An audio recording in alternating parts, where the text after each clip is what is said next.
I feel like 2022, even though it's been an amazing year for music, we haven't had a whole lot of neo-prog going on. So this week I'm going to be looking at 2 albums from neo bands. This is going to be the first one. Tomorrow I've got another one.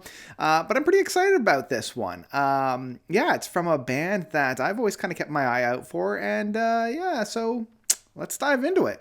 If I change the clothes I wear, or the style or color of my hair, does it alter? The Last Great Adventurer from Galahad. So Galahad is a neo-prog group from the UK, getting their start in the mid-80s with other bands like IQ, Pendragon, Marillion being the big one, and putting out, a number of tapes for people to kind of listen to. They never really got signed to a major record, unlike a lot of the other bands that I had mentioned. They were doing it on their own, I think more through necessity rather than perseverance and whatnot.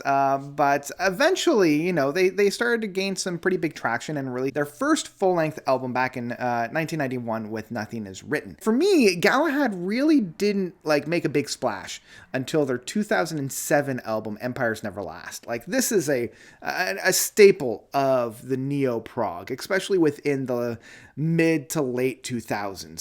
The entire album from start to finish is so good. It has so many really unique aspects of the neo-prog entity about it. And, since then, they've been kind of putting on other albums. Quiet Storms back in 2017 was a really interesting reworking of a lot of their songs. And Seas of Change in 2018, their last official studio album, was fine, but nothing really all that exciting. I haven't actually turned back to it since it originally came out. So now we have their latest full-length album of The Last Great Adventurer. The lineup is still consistent from the last couple of iterations, the last couple of albums. The newest member to the band is not really all that new, and that is Mark Spencer, who is now bass and guitars, who's now taking more of a prominent bass line, whereas Lee Abraham, who was kind of more of the lead bass, is now more on the guitars. But this has kind of been the same since about 2018 or so. And then we've got, Dean Baker on keyboards, who's been with the band since 97, Spencer Luckman, who's been on the drums since 87, and Stuart Nichols on vocals, who's been with the band since the inception. And kind of coming in every once in a while, we've got Sarah Bolter, who's on flute, clarinet, alto, tenor, sax, as well as vocals. And she's been with the band since 1994. In terms of the actual album, getting into the album itself, you get the usual flavor of neo-prog. You get some really, really tasty, good licks of neo-prog. Stuart Nicholson's vocals on here is what you'd hope for and expect with neo-prog. It's very operatic. It's very melodramatic. It's very theatrical in that sense. If you listen to it, immediately oh, okay, I'm listening to a neo-prog group. And his vocals throughout are just fantastic. It's really getting in those flavors on there. The thing that I was really surprised about is Lee Abraham's guitar work on here. Him with Mark Spencer on bass, they have a number of moments that really do allow them to shine, specifically on the 2 longer pieces on this album, Omega Lights as well as The Last Great Adventurer. Both of these moments have huge, really big soaring guitar works, and especially also within Blood, Skin, and Bone. I'm going to get into these tracks a little bit more in depth later on, but I just want to kind of sprinkle those on there. The only thing that I've always felt like a Galahad kind of struggled with in comparison to other neo-prog bands is the keyboards. And I'm not saying anything wrong about Dean Baker. It's just I always find that a staple of neo-prog is to have that really great dueling between the lead guitars and the keyboards. And I always feel as though Dean is a master at making atmosphere, as making ambience for the music going on. But he's not necessarily a huge, blow down the doors with a tasty, finger-licking good keyboard work. He's no Martin Orford or Oxford from IQ. But as I mentioned, Dean has a really big talent in terms of creating atmosphere and for creating moods. And this is particularly found in some of the smaller tracks on here. I already mentioned Omega Lights, the first half of this track, really creating a lot of mood, a lot of atmosphere, a lot of with a lot of the programming and synthesizers. The beginning of Blood, Skin, and Bone, it starts off almost with this tribalistic dance.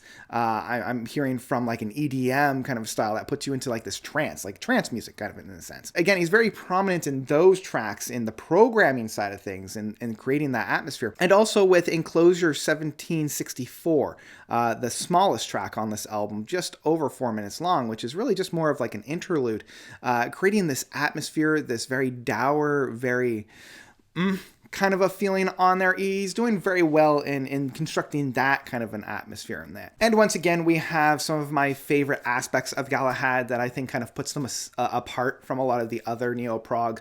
And a lot of that has to do with creating extremely catchy hooks and very catchy choruses.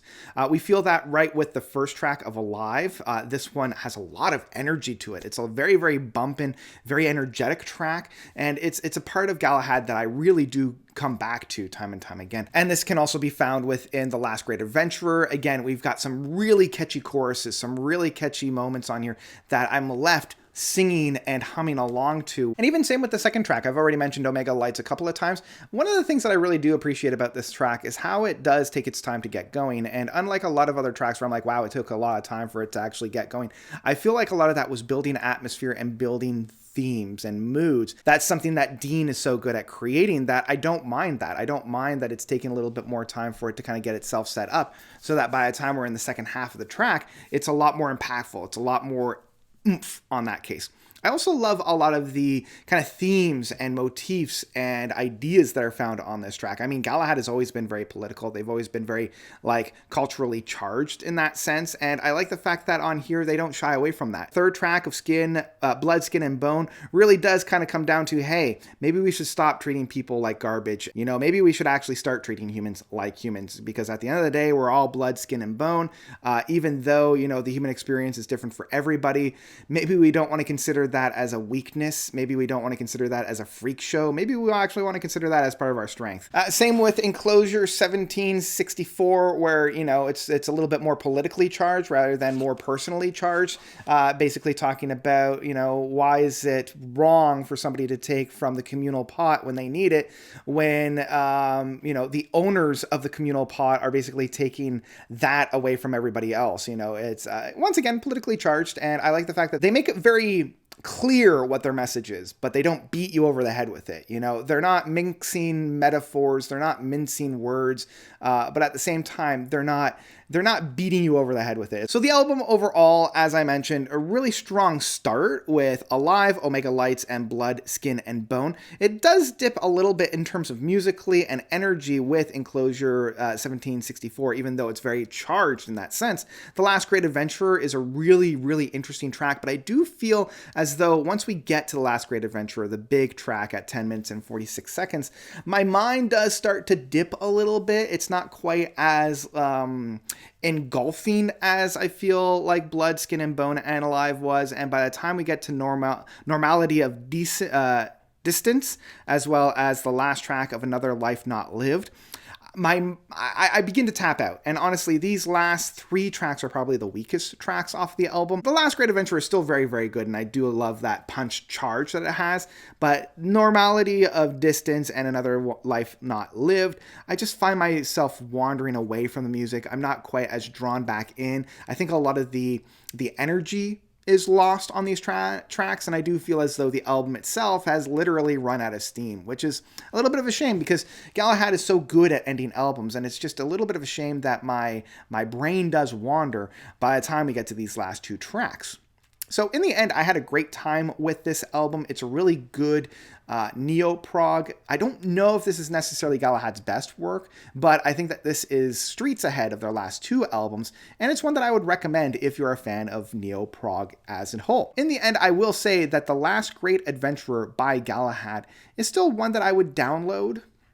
There's not quite enough on here to justify picking it up in physical format or, you know, investing too much on it, but there is enough on here to really satisfy a good neo-prog lover's heart. You know, there's something on here, I think, that you will get something out of it for that. So, yeah, this is like a lukewarm recommendation for me. It's one of the better neo-prog albums, but that might not necessarily be because the album itself and more of just the lack of neo-prog that I've been exposed to this year. So, yeah, nothing against this album. This album's good. This album's really, really good, but I wouldn't necessarily put it within the greats. So, yeah, yeah, that's what I've got for Galahad with The Last Great Adventurer. What have you guys thought about this album? Have you heard it? If you have, did you love it? Did you hate it? Whatever you thought, please let me know by commenting down below. I think that's all I've got for you guys today. Tune in tomorrow. I've got another neo-prog outfit coming your way. I hope you will enjoy that. And I guess that's it for me today, at least. Well, thank you all so much for watching. As always, you guys are definitely the best. And until next time, notes out.